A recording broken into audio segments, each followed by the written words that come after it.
Are we there yet? Welcome back to my podcast. Thanks for coming back and listen to what I have to say. It's been 8 or 9 days since I've done an episode, and I have had a lot on my mind. It's been interesting. One of the things I've done, I read a book that was recommended to me by a friend, and it was really good. I really enjoyed it. A lot of good things to think about. I'm actually going to reread it now and make highlights and notes and things that I enjoy, things that kind of make me go things that make you go So I've been wondering, like, okay, so what's my next episode going to be about? So here I am now, and I just wanted to kind of share what's been on my mind and things that I've kind of realized. Okay, so update, as far as my behavior, my temper. I've been doing better. I have been making it a point at work. It's pretty much the biggest time I interact socially.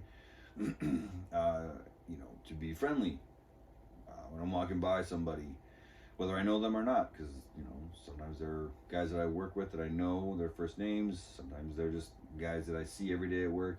Sometimes they're just guys that I might see once a week, twice a week. Anyway, I say good morning. How you doing? Happy Friday. How's the weather? How about them Dodgers? Something. Just to, force myself to be friendly, and to also, that brings it out of other people as well. And it can't be a bad thing. So that's, I got that going for me. And I'm walking around trying to not look so pissed off. Trying to, I'm not walking around with a giant ear-to-ear smile on my face, but I am walking around just trying to not look like I'm scowling or like I just ate a lemon. It was a bad habit of mine. And I'm sure it still happens, especially when I'm working and I get something on my mind, I'm on a mission, but overall, try to be better about that. And just not be so negative. Negativity. I have never been able to say whether or not I was a pessimist or an optimist. My father is a pessimist. My mother is a realist. And I think I fall more into that category of I'm just more of a realist. I've always admired optimists, but I just can't get in line with that. I think if I let myself, I could easily become a pessimist, and I don't want to be.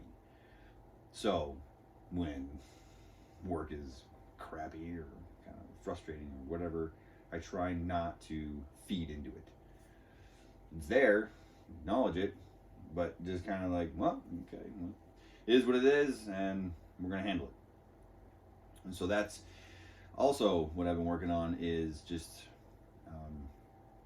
not letting shit get to me. Just really trying to be like, all right, well, it is what it is, and I'll handle it. I did have like I say, an altercation, but a interaction. I don't remember what day it was. It was a few days ago at work, and I was, borrowing an extension cord. And the extension cord wasn't even plugged in. I don't think this guy knew that, so I needed it for only a couple hours. So I plugged it in, and I was using it for what I needed, knowing that when I was done, I was going to plug it back into his stuff. And since his stuff wasn't even working anyway because it wasn't plugged in, I figured, I'm kind of helping him out, so I was just borrowing it, right? He wasn't around for me to ask. So, and it was kind of a pain for me to, reroute this extension cord and get it all plugged in, but, I needed it. I was going to help him back out too after I was done. Well, he shows up very soon after I finally get it working for myself, what I needed it for, and he saw it and started to unplug it. And I was like, whoa, man, I need that. Now, that was mistake one. The way I started at him put him in the defensive. However, he proceeded to explain to me, like, oh, well, this has been my extension cord for a long time, and blah, blah, blah. I'm like, yeah, I understand that. I'm not disputing it. It's your extension cord. It's all yours. But it wasn't even plugged in down the hallway, and I need it right here. I just need it for a couple hours, and then I'm going to plug your stuff back in, and, you're just helping me out. And he was just like, no. He kept repeating, like, but this has been my extension cord for, so long. And he had a guy with him. He was saying the same thing, like, yeah, this has been our extension cord. We've been here for, like, a long time. And I was like, I don't care. I don't care how long anything, your extension cord, your gang box, anything has been here. That is not relevant. I'm trying to explain again, but he kept interrupting me. So I just lost my cool and flung some cuss words at him, and got my blood pressure up and walked away. And my coworker was kind of like laughing at me, and I knew that I had allowed myself to kind of lose my cool. And so I instantly was like, all right, you know what, fuck it, just shrug it off, whatever. It Not half an hour later, I found out that another coworker of mine had done something. I don't want to give all the details because it's not important, but he had done something that I didn't know that made me think I needed this extension cord, when in fact I did not even need this extension cord. I went through all that trouble and got my blood pressure up for nothing. It didn't need to happen. And I spent probably 20 minutes rerouting this extension cord and digging it out behind stuff and running it down the hallway, and my time and then my allowing myself to get frustrated was a total and utter waste of energy. And that fact right there kind of irritated me. I was irked that I had wasted that energy, but I realized that I got worked up for nothing. And so and when I realized what this guy had done, I explained to him why, well, next time, don't do that, because, no one else knows and it causes problems, and I wasted my time thinking it was this. Anyway. And so I forced myself to kind of laugh about it. Like, fuck. I'm trying to bring more humor into my life, into my daily life. Laugh at shit. I want to have more fun. I used to be a really wild kid. I got into a lot of trouble, and I've always had a mouth, right? I always run my mouth and get time my parents told me, I speak before I think. And, got plenty of trouble. It's a real pain in the ass kid. Little punk rock gigs, skater punk rock kid. And I was all about having fun and just getting into trouble and mischief and, living life. And I wanted to live life my way. We'll get more into that here in a little bit. But somewhere along the lines, and I've been trying to kind of figure out, like, when did I change? And I think there were several times in my life so far that were kind of pinnacle points for me and pushed me towards the, rigid, uptight, rule follower that I am today. That, like, sucked the fun out of me. And I think when I met my ex-wife, she was a little more well established, and she had 2 young kids. And I realized that I needed to step up my game. Right? I needed to get a better job, more of a career, and I needed to start being more responsible if I was going to have any kind of a chance. So that was one part. I think another big turning point for me was when I became a father. I realized I couldn't just fuck off anymore. I had to be more responsible. And I had a lot of responsibilities.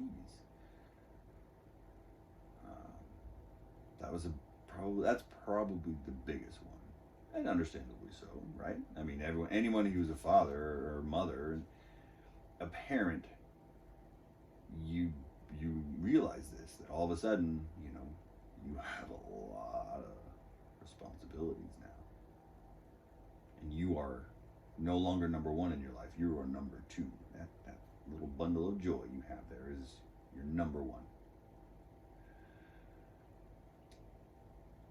But that doesn't mean you need to lose your fun. And I allowed that to happen. And I think there was a few other ones that were maybe minor. I started going to school, working, a bunch of jobs. I had several jobs at once, make ends meet and working, and I had to get super, structured and responsible to, to survive school and work and bills, and I was broke, and especially going back to school. Oh my God, I had to do homework again. I started going back to school when I was 29. That was tough. That was really tough. And it was 5 years of night school. It was not easy. It was not a skate in the park. So that was another one. And then work. Once I started, working, and especially further in my career, when I got promoted and became some management, once again, I had to get more structured. I was in charge of people and tasks. You can't really be successful at that if you're a fuck off. But again, that doesn't mean you can't do it having fun.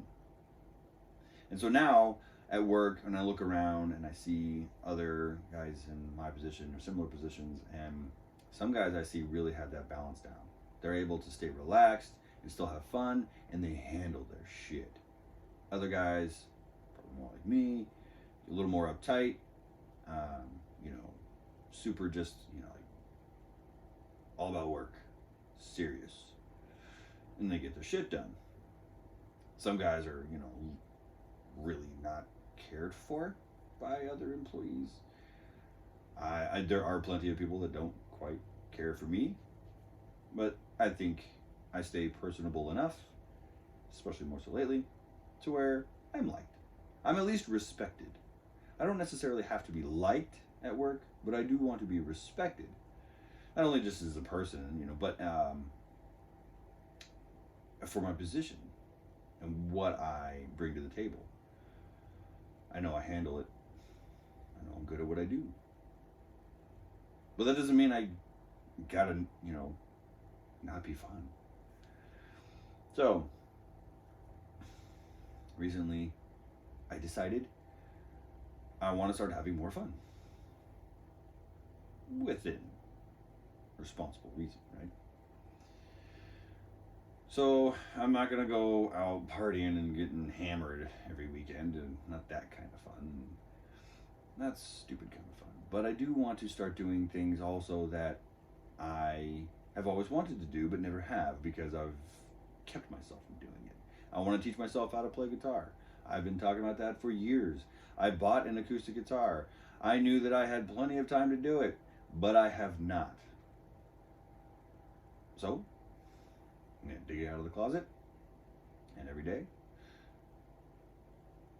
pick at it for a little bit until I figure something out. And this is a dirty little secret that I've never told anybody, really. But secretly, I want to know how to dance. It sounds weird even saying it. It's slightly embarrassing right now, even saying there's no one around, but someone's going to be listening to this. But I want to dance. Sometimes, I envision myself somewhere and I want to be able to cut a rug. I don't want to have an issue with, being uncomfortable with grabbing my woman and going on the dance floor and going, fuck, I don't know what the hell I'm doing. Looking like a very typical white guy, not knowing how to dance. And I don't need to be, fantastic dancer, but yeah, Patrick Swayze, I don't think that's reaching too high. I'm sure there's more, and I'm sure I'm going to have more. But for right now, I think that's good. I want to bite off too much. I can't chew it all, right? Maybe I'll take singing lessons one day, too. We'll see. I'll start making a list, and I'll check them off as I do them. But those are things that I want to do to push myself out of my comfort zone and find some joy. Do stuff that I enjoy.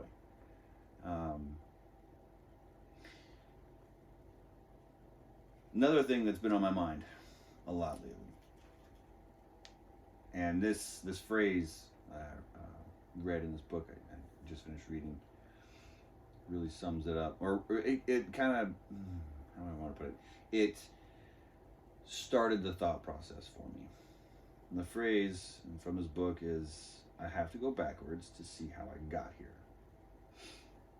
I believe it, he said, I have to go backwards to go forwards, right? Which is not an uncommon saying. But really what he was saying and how I took it and how it's, come really to light for me is I need to look where I came from to see how I got here today so I can really understand. Now also understanding. Another phrase I thoroughly enjoy, which is why I actually named this episode this, is understanding. I believe understanding is incredibly important. I believe understanding is actually more important sometimes than being right or wrong. Another phrase from this book I just read, they were telling the story. He's talking about two guys that were arguing back and forth, and this author interjected into their conversation and saying something, and he's like, yeah, no, I don't think that's right. And one of the guys snapped at him and said, it's not about being right or wrong. It's about understanding. Do you understand that? And I understand that. And I can relate to that so much, because sometimes what my partner perceives, when I have a partner, perceives as an argument between her and I'm like, I'm not arguing with you. I'm not even telling you that you're wrong. I'm just wanting you to understand. And usually, for the most part, it's I want you to understand me. I also want to understand you. Right? And that's the whole point of communication. So we understand each other. But I want to understand both sides. But understanding and resolutions. This phrase from this other book I really enjoy is, neither resolutions nor understanding will ever make you strong. Resolutions have sincerity, logic has clarity, but neither has the energy you will need. Let anger strengthen your resolve. Now, part of the reason why I like that phrase is because they bring up anger. That's something I got plenty of. If I can use that for positive, well, hot damn, I'm going to be doing great. If I can channel that anger that I get, that I have, in the right way, then fuck, I'm going to be unstoppable. So, and I like that, how he talks about, how it says, resolutions have sincerity, it means well, but you ain't going to do shit about it, right? Everyone makes New Year's resolution. Oh, I'm going to lose weight this year. And then 2 months working out, and then what do? You stop, right? So I always see it.